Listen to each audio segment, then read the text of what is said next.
एक तरफ जेलेंस्की ने साफ कर दिया कि यूक्रेन अपनी जमीन किसी भी कीमत पर नहीं छोड़ेगा, लेकिन ठीक उसी वक्त व्लादिमीर पुतिन ने ऐसा दाव चला कि पूरी दुनिया हैरान रह गई। सिर्फ 24 घंटे में रूस ने 110 स्क्वायर किलोमीटर के इलाके पर कब्जा कर लिया। ये अब तक का सबसे बड़ा एडवांस है। यानी एक तरफ पुतिन ने अलास्का में मीटिंग की डिमांड रखी और दूसरी तरफ अपनी आर्मी को फ्रंट लाइन पर आगे बढ़ा दिया। तो असली सवाल ये है, क्या रूस यूक्रेन की जंग का फिनाले अभी बहुत करीब है? दरअसल हाल ही में अलास्का में हुई अमेरिका, रूस और डोनाल्ड ट्रंप के बीच की अहम मीटिंग, और इसमें पुतिन ने साफ कहा कि अगर यूक्रेन हमें 2 जगह दे देता है तो युद्ध को मैं भी खत्म कर सकता हूं। पुतिन ने यह भी वादा किया कि इसके बाद रूस खैरसोन और जापोरिजिया से पीछे हट जाएगा, लेकिन शर्त एक ही थी, डोनेट्स्क और लुहांस्क को रूस की टेरिटरी मान ली जाए। हैरानी की बात यह रही कि अमेरिका के राष्ट्रपति और रिपब्लिक नेता डोनाल्ड ट्रंप ने पुतिन की इस डिमांड को सपोर्ट भी किया। ट्रंप ने यहाँ तक कह दिया कि नाटो दोषियों को भी इस मांग पर विचार करना चाहिए ताकि युद्ध पूरे तरीके से समाप्त हो सके। लेकिन यूक्रेन के राष्ट्रपति जेलेंस्की ने तुरंत इस प्रस्ताव को ठुकरा दिया। जेलेंस्की ने कहा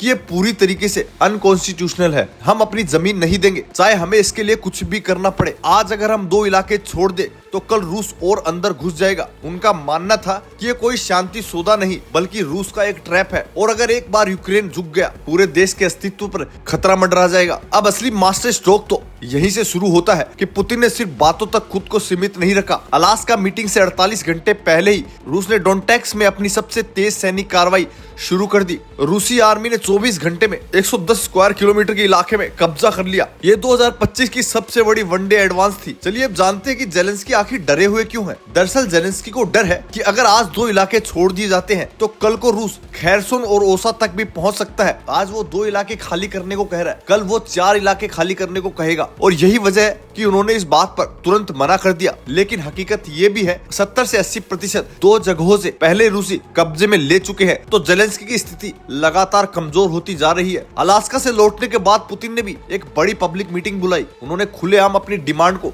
वापस दोहरा दिया। हम युद्ध तभी रोकेंगे जब यूक्रेन 2 इलाकों को रूस का हिस्सा बनने देंगे।